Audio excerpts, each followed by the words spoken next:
Spring football has wrapped up, and we'll catch up with UNA head football coach Chris Willis in this Lion Vision update. And, Coach, spring game last Saturday, a 17-7 final score with the purple team beating the white team. Let's start offensively.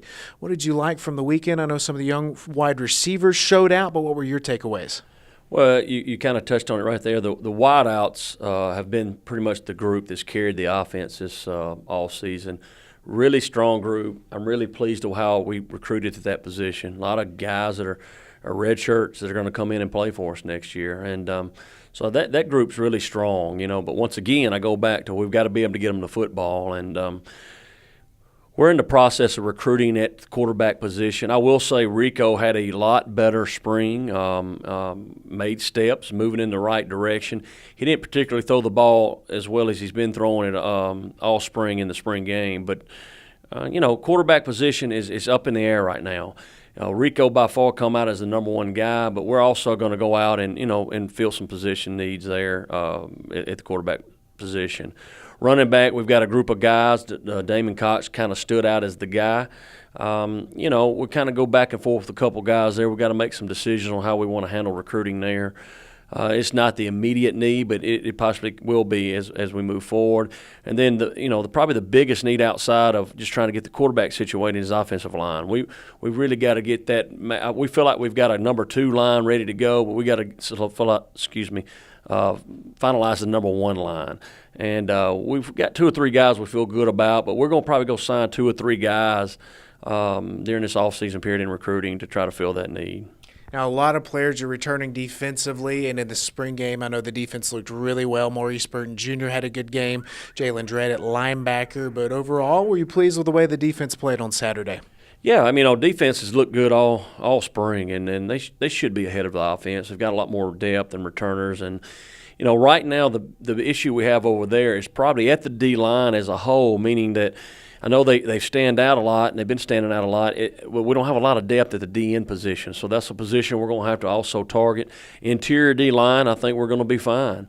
Linebackers is probably one of the best linebacker core we've had since, Gabe Poe and Breon and Tavares, and it's a really good group. The corners, we've got a lot of corners. It's about getting the right matchup there. And then safety, we got to get somebody we feel comfortable playing along the side of Chris Johnson. And so we're kind of messing with that a little bit. It could be a corner that moves back there, or in recruitment we may have to sign a guy. But, I'm very pleased where we are right now, way ahead of where we were this time last year. And a lot of that's depth. We had 84 guys on the roster.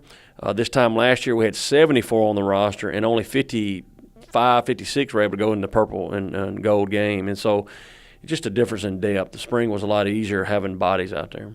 So here we head into the offseason, first year Division I coming up in the fall. This summer, what does it look like in terms of changes? Well, something new. We get to cover summer school for these guys that we can pay for it. The incoming freshmen get 3 hours covered in the month of July, and the returners get 6, and they can get it in June or July, or they can take it all in 1 month. And you get to get to help them out this summer. That means you'll have them up here, and we target them to be here all in July. And, we'll have a good group in June, and we'll obviously get into the weight program as well. And, just having them able to help them get done with school and graduate earlier to get ahead of the, your class schedule, that's big. And, that's what Division I's do. And so that's a big thing moving forward. And then, outside of just that part, we're going to hit the road recruiting. We actually can sign 30, and we signed 22 guys. We've got room for 8 guys if need be. And so, pretty much starting Monday of next week, here we go. UNA football wrapping up spring practice. We'll break for summer and be back in August. Thanks for chatting with us, Coach Willis. And be sure and visit RoarLions.com for more updates on UNA football.